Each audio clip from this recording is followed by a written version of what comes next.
시청자 여러분 안녕하십니까?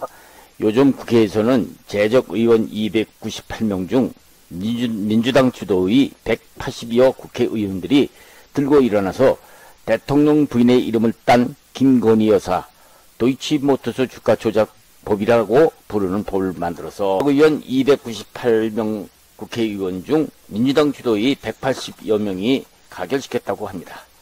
세계 어느 나라고 그 국가를 대표하는 사람을 대통령 또는 수상 또는 지도자라고 부르는데요. 이 나라의 대통령 부인을 특검을 만들어서 비이성적 세계적 망신살이 뻗치는 법이라는 것을 기어코 강행 통과시켰다고 합니다.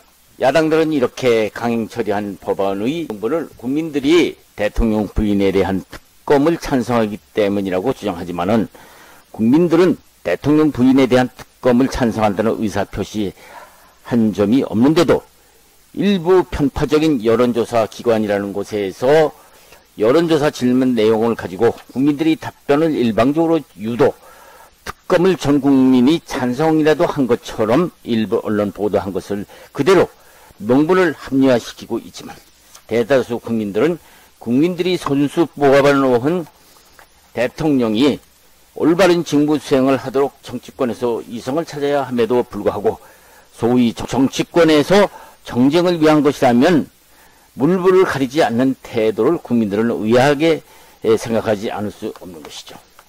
특히 야당이 대통령 부인에 대한 특별검사법이라고 강조하는 이른바 쌍특검법은 발의부터 국회 본회의에 통과되기까지 거쳐온 특검법 제정 과정을 보면은 정쟁이라고 부르는 국회 내의 비이성적 싸움에서 상대를 몰아붙여서 이기기 위해서라면 법리나 여론의 왜곡 따위는 안중에도 없다는 우리 정치의 한심한 모습을 보여주고 있는 것이죠.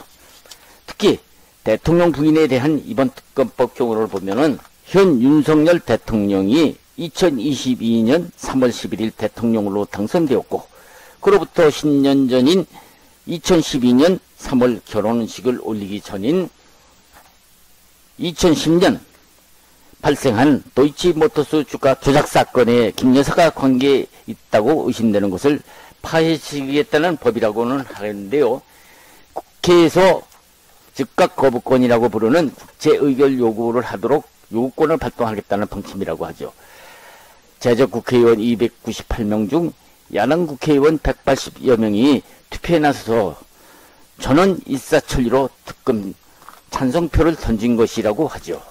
그런데 문제점은 윤 대통령이 2020년 10월 대통령이 되기 전인 2020년 10월 당시 추미애 법무부 장관이 당시 검찰총장이던 윤석열 현재 대통령을 몰아세우던 시절 당시 윤 검찰총장의 약점을 캐기 위해서 검찰총장을 배제시킨 상태에서 당시 윤 검찰총장과 사이가 나빴던 당시에 검찰 내 소위 친문검사로 알려진 서울지검장이 1년에 거친 수사팀을 지휘하에 수사해온 사건이었다고 하지만 별다른 혐의를 발견 못했다는 사건이었다고 하죠. 어쨌든 2023년 12월 28일 거대 야당의 일방적 표결 처리에서 소수 여당인 국민의힘이 퇴진한 상태에서 본회의에서 단독 처리해버렸다고 하죠.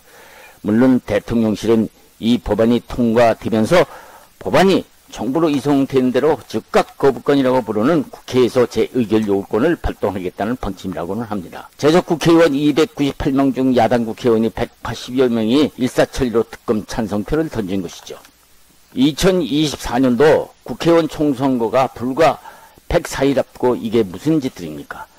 윤 대통령이 거부권이라고 부르는 제2요구를 두고 역대 대통령이 대통령 가족에 대한 특검을 제의 요청한 일이 없다고 야당 대표가 주장하기는 하지만은 그동안 역대 대통령 부인을 특검한 사실도 없을 뿐만 아니라 설사 대통령 부인이 대통령 재직 중에 일어난 사건도 아니고 만일 꼭 도이치 주가 조작 사건에 대통령 되기 전의 사건이었다고 한다면 그때 했어야지. 2022년 3월 11일 대통령 당선이 이전 후보 시절에도 얼마든지 검증이 가능한 것이었는데도 왜 그때는 아무 소리도 못하다가 총선거가 2024년 국회의원 총선거가 불과 104일을 앞두고 이 야단들인가 하는 것이 국민들이 의아하게 생각하는 것이죠.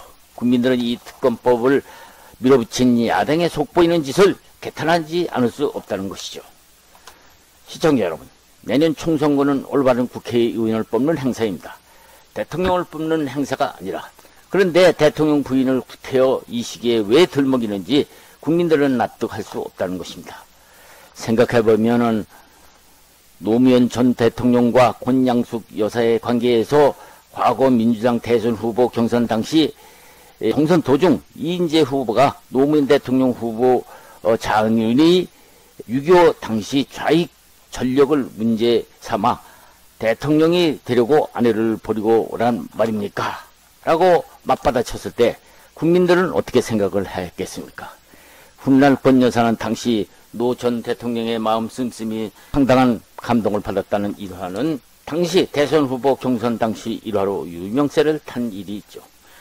노 전 대통령이 서거한 뒤에 공개된 편지에서 권 여사는 대통령이 되기 위해서 사랑하는 아내를 버려야 한다면 차라리 대통령을 안 하겠다고 그 많은 사람들 앞에서 당당히 말했던 당신이, 그 무뚝뚝하기만 하던 당신의 속 깊은 사랑에 저는 말없이 감동의 눈물을 흘렸습니다 라고 고마움을 표현했다고 하죠.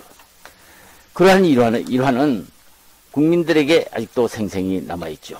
시청자 여러분, 윤석열 대통령도 2022년 3월 11일 대통령으로 당선되었을 때는 김 여사와 결혼된 지 10주년 기념일이었다고 합니다.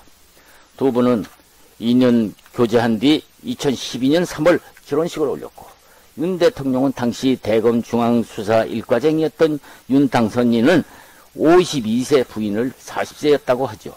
당시 윤 대통령은 김 여사와 첫 만남에서 김 여사가 마음에 들었지만 옅도설이나 나이 차이가 나기 때문에 당시 윤 검사가 건네준 명함조차 버리고 한동안 무관심하다가 얼마 지나지 않아서 윤 검사가 다시 김 여사에게 이메일로 김 여사를 뵙고 싶다고 하자 김 여사와 친한 친구가 한번 다시 더 만나보라는 바람에 다시 만나게 되었다고 하죠. 결국 두 사람은 2년 뒤인 2012년 3월 결혼식을 올렸는데 신랑은 52세, 신부는 40세였죠. 김 여사는 2021년 12월 기자와 회견 당시 대통령으로 당선된 당선인에 대한 회고에서 검사라고 하기에 무서운 신랑인 줄 알았는데 평소에도 늘 같은 옷을 입고 자신이 넘치고 후배들에게 마음을 쓰는 것을 보고 마음에 들기 시작했다고 회고한 적이 있죠. 김 여사는 이어서 몸이 허약했던 저를 걱정을 많이 해주며 밥은 꼭 먹고 다니느냐, 날씨가 추운데 따뜻하게 입고 다니냐는 등 하는 전화를 잊지 않았다고 회고했죠. 물론 당시 윤 대통령 취임하면 자신의 전시 기획사인 코비나 콘텐츠 회사를 그만두고 윤 대통령이 국정에 전념할 수 있도록 내조의 최선을 다하겠다고 밝히기도 했죠.